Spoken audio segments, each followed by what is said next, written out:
من مسلم عربي فلسطيني سني لاخواننا في ايران. انا لو محلكم خلص زدتوا السلاح وروحوا عند الامريكان واعملوا اتفاق معهم. اعملوا اتفاق معهم. عن مين عم بتدافعوا يعني انتم بالاخر؟ عن امي عربيه، عن فلسطين. هي امي بلا شرف، ما بتحب حدا يذكرها بالشرف. فانتوا عن مين عم بتقاتلوا؟ ليش عم بتقاتلوا؟ كونوا مثل مصر والاردن والامارات وموسم الرياض، وافتحوا خمارات وعيشوا حياتكم. عندكم نفط وعندكم غاز وعندكم مواد اوليه وعندكم كل شيء. شو ناقصكم؟ عيشوا.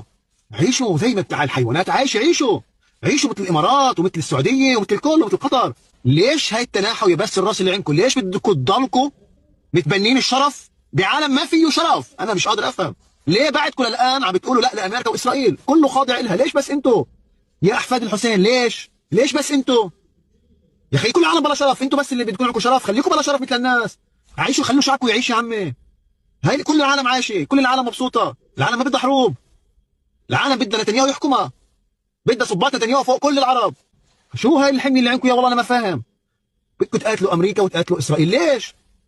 شو عملوا لنا هدول؟ عاملين مجزره، عاملين مجازر بغزه ولا دير ياسين ولا قانا ولا الاقصى ولا شو عاملين لنا؟ ليش هالاعتداء على الناس؟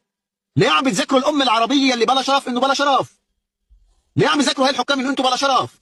والله العظيم، والله لو ايران الحاليه الان اللي بيحكي شيء عسيني تسلم للامريكان وتمشي زي ما بدها الامريكان وتعمل اتفاقيه وتعطي الامريكان اللي بدها اياه، والله المنهج الجعفري اللي يتدرس بنص مكه ولا يتدرس بنص المدينه وبالازهر وبنص سوريا، والزلمه اللي يسترجي يفتح تمه.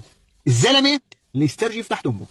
والله لو انه ايران تسلم للامريكان وللصهاينه وتفتح لهم سفاره زي ما مفتوح بمصر وزي ما بالاردن وزي ما بالامارات وزي ما بالسعوديه وزي ما قريبا بسوريا وزي ما بكل الدنيا هاي، والله لتنحكموا بالصرماي من ايران ولا تاخذ المنطقه كلياتها واللي بدهم اياه، وحزب الله لبنان ياخذ اللي بده اياه، وكل هدول ابناء السياده اللي بيحكوا بالسياده بيتزرعوا بالسياده، والله لين شدوا من دينهم كلياتهم.